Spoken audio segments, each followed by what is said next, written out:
बिस्मिल्लाहिर्रहमानिर्रहीम। प्यारे दोस्तों, अस्सलाम वालेकुम। कल जो डाटा आया था वो गोल्ड के हक में आ गया था, जिसकी वजह से इंटरनेशनल मार्केट जो है ना वो थोड़ी सी ऊपर चली गई और दुबई और पाकिस्तान का जो रेट था वो अब जाके मर्ज हो गया, बैलेंस हो गया। जो पहले 8 से 10 हज़ार पाकिस्तान में दुबई का रेट डाउन था वो अब समझ लेके आज बराबर हो गया। अब जो है ना न्यूट्रल हो जाएं। सबसे पहले आपको ये एक खबर दे दूं मईशत के हवाले से, यह जनरल आसिम मुनीर को गैर कानूनी तौर पर मुकीम गैर मुल्कियों को वापस भिजवाने और गैर मुल्की करेंसी को रेगुलाइज करने के हवाले से ब्रीफिंग।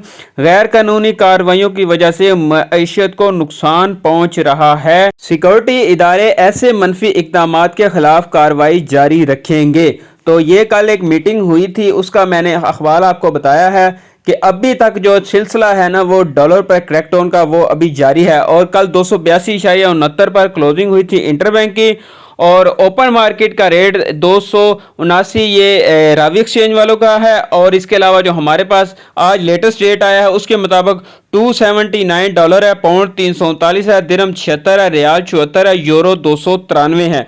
और इसके अलावा जो दूसरी करेंसी के रेट है वो भी सैटरडे संडे को आते हैं, वो भी आपके सामने स्क्रीन पे आ रहे हैं। चाइना 38 है, कतर 72 है, ओमान 718 है, तुर्की 10 है, कुवैत 890 है, बहरीन 730 है, कनाडा 203, ऑस्ट्रेलिया 175 है और मलेशिया 60 रुपये है। और गोल्ड के रेट की बात करें, जो आज जो पहला रेट आया था 1,94,300 रुपये पीस का, पठूर का 1,91,500, 22 कैरेट 1,78,000 और 21 कैरेट 1,70,000, चांदी 2,250 रुपये ये आज पहला रेट था। और कल ये 1,99,000 तकरीबन रेट था गोल्ड का पीस का। और इस वक्त जो दुबई का रेट है 1,94,160 रुपया आज दुबई का रेट है। और पाकिस्तान में भी इस वक्त गोल्ड का रेट जो है ना वो तकरीबन 1,94,000 रुपया पीस का हो चुका है। इसका मतलब है कि पीस का रेट पाकिस्तान में और दुबई का सेम हो चुके हैं, जो अब से पहले तकरीबन 8 से 10 हज़ार रुपया नीचे था। तब मैंने आपको कहा था अगर कोई परचेजिंग करना चाहता है तो कर ले, लेकिन अब जो है ना परचेजिंग से परहेज करे क्योंकि अब रेट बराबर हो चुका है।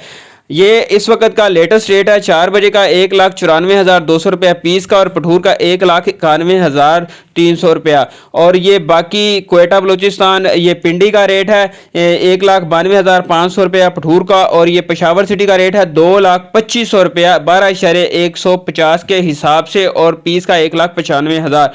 और एक ये पैगाम है हाजी चांद साहब का, हारून चांद साहब का, बिलियन मार्केट पीर से खुलेगी, बिलियन रेट पीर से आना शुरू हो जाएंगे। आखिरी गोल्ड रेट 12 सितंबर 2023 को जारी किया गया था। 26 दिन की बंदिश के बाद सोने के निर्ख जारी किए जाएंगे। 12 सितंबर को सोने की कीमत का आखिरी सेशन 2,15,000 था। तो ये थी जी आज की अपडेट। सबसे बड़ी जो इसमें अपडेट वो ये है कि बिलियन मार्केट जो बंद सी काफ़ी टाइम से तकरीबन 1 महीना, तो ये ऐलान किया गया है हाजी हारून चांद साहब की जानिब से कल के ये जो है ना पीर वाले दिन से खुल जाएंगी।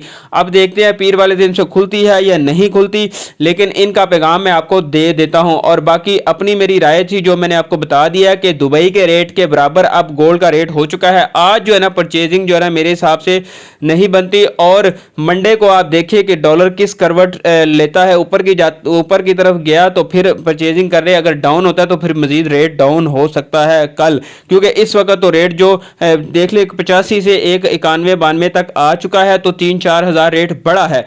और इसके अलावा अगर यहाँ पे किसी को फायदा हो रहा है तो वो अगर प्रॉफिट लेना चाहता है तो ले सकता है। और इसके अलावा एक जो इस वक्त खबर चल रही है इसराइल और हमास की आपस में झड़प चल रही है, उससे भी न्यूज़ ये आ रही है कि इंटरनेशनल मजीद ऊपर जा सकती है, लेकिन वो जब जाएगी तब की बात है। फिलहाल उसको मद्देनजर रख के फैसला ना करें, जो भी फैसला करें मंडे को मद्देनजर रख के ही करें।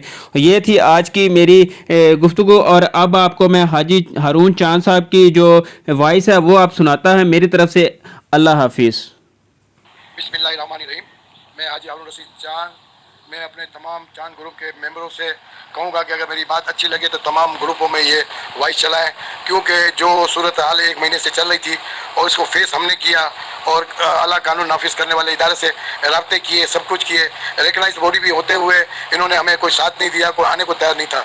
अब इनकी कोई कमेटी बन रही है, उसमें इंडस्ट्री के लेवल पे इंडस्ट्री और कॉमर्स की तरफ से नहीं, दूसरी तरफ से भी बन रही है। तो मैं अपने तमाम चांद ग्रुप के मीडिया से भी बात करूंगा और आला हुकाम से भी बात करूंगा कि वही लोग हैं जो हमारे साथ पहले भी ज्यादती करते रहे और इनके पास हमारे पास लकड़ी की तलवार है, इनके पास जेन्युइन तलवार है। इन्होंने आज तक इस इंडस्ट्री के लिए क्या किया, इतने पैसे आए इंस्टीट्यूट के लिए क्या किया, मशीनें गल गई सड़ गई, पैसे आए, किराए अपनी दुकानों को किराए पे चढ़ाई, बेनिफिट उठाए, आज तक अपनी मफाद में कर रहे हैं। और मैं इनको अलन दावा करता हूँ कि अगर ये रिकग्नाइज बॉडी है तो पूरा पाकिस्तान के एक दिन की हड़ताल की कॉल देके दिखाएं।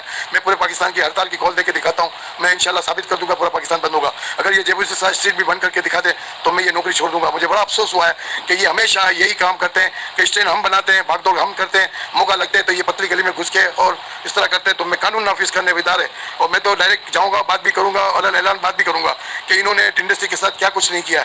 इन्होंने इंडस्ट्री को तबाह बर्बाद कर दिया। आज ये 10-20 साल से मुख्तलिफ नामों पर ये इतने बनाते रहे, जेम ज्वेलर्स, डेवलपमेंट और अभी एक्सपोर्ट की और जो कुछ भी बनाते रहे। और जब इनको हमने कहा कि बुरा वक्त है तो आप बात करें तो बोला जब हमें बुलाएंगे तो बात करें। जब वहाँ हमें इस्लामाबाद में बुलाया गया तो सब हाजिर हो गए। तो मैं अपने तमाम मेंबरों को, देखो ताकत का सच चश्मा आवाम है, अगर मेरी बात को किसी ने लपेट नहीं किया तो मैं भी बैक टू पवेलियन हो जाऊंगा। फिर मुझे जरूरत नहीं है। मैं 4 महीने बीमार रहा, बीमारी की हालत में मैंने ये काम किया और अल्लाह ने कराया और इंशाअल्लाह ताला मेरे राब्ते अभी भी हैं और अल्लाह ने चाहा तो इंशाअल्लाह ताला इनकी कत्ता कमा करूँगा जब तक ये बैठ के बात नहीं करेंगे। और ये फ़ोन भी नहीं उठाते हो, जब अपना मतलब होता है तो फ़ोन बंद कर देते हैं, जब मतलब होता है तो ये फ़ोने करते हैं। तो मैं खुदा के और अल्लाह को रसूल के हाजिर नाज़िर कहता हूँ कि मैं 80 साल मेरी उम्र है, मैं भले मुझे अल्लाह ने इतनी इज्जत दी है, मैं किसी भी तरह अपने ट्रेड को बर्बाद नहीं होने दूंगा। और ये चंद लोगों की जेबों में जिस तरह पहले भी खाते रहे, मुल्क को लूटते रहे और अभी ये मौका है। मैं हाफिज़ चीफ ऑफ आर्मी स्टाफ और मैं हसास इदारे के बड़े चीफ ऑफ आर्मी हाफिज़ जी को मैं कहूँगा और हसास इदारों को कहूँगा कि आप इस वॉइस को सुने, समझे, हमें बुलाएं, हम बैठ के बात करेंगे। ये कैसी रिकग्नाइज बॉडी है कि जो अपनी मफाद की खातिर चल रही है। गरीब लोग बेरोजगार हो गए, कारीगर तबका बिरयानी रिक्शा चलाने पे, छोटे दुकानदार भी अब वाइन कर गए हैं और बड़े जो यही वही लोग हैं बंदर बाट करते हैं और ये सरमाया और ये अपनी मफाद की खातिर सरमाया खा जाते हैं और मुल्क का नुकसान पहुँचाते हैं। मैं खुल के मैं इनके सामने जो भी कमेटी बनती है मैं किसी ये वाहिद का नाम नहीं लूँगा और मैं ये खुला कहता हूँ कि भाई जंग अहमद मैं अल्लाह को रसूल को हाजिर नाज़िर कहता हूँ कि अगर आप लोगों ने पूरे पाकिस्तान के लोगों ने मुख्तलिफ ग्रुपों में ये वॉइस चलाई तो इंशाअल्लाह ताला मैं एक इजलास भी बुलाऊंगा और इंशाअल्लाह बैठ के बात करूँगा। अल्लाह ताला आपको खुश है कि आबाद रखे, अल्लाह किसी का मोहताज नहीं। पिछले दिनों अखबार में उसमें अपने समा में चला के कमेटी बन रही है जिसमें बाबाई गोल्ड को इन्होंने लिया नहीं है। और जब जरूरत पड़ती है तो बाबाई गोल्ड को याद करते हैं और जब जरूरत पड़ती है तो वो घर पर भी आ जाते हैं और जब जरूरत नहीं पड़ती तो टिश्यू पेपर के इस्तेमाल करके फेंक देते हैं। तो अल्लाह बड़ा गफूर है, अल्लाह का अरसाज़ है। मैं देखता हूँ अल्लाह बड़ा बादशाह है। अल्लाह ताला मेरा आपका हामी नासिर व वाक़ित वाना अल्हम्दुलिल्लाह रब्बिल आलमीन।